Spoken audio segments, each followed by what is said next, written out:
Surat Al-Masad.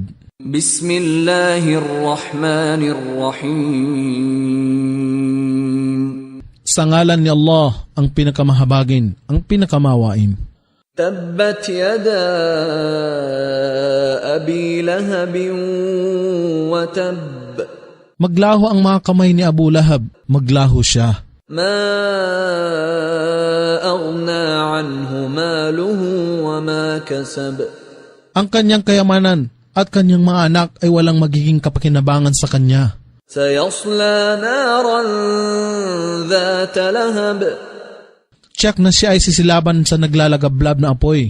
Wamra'atuhu hammalatal hatab. Gayon din ang kanyang asawa na nagdadala ng mga panggatong. Fi jidha hablum min masad. Sa kanyang leeg ay nakapulupot ang lubid ng masad o mga himaymay ng palmera.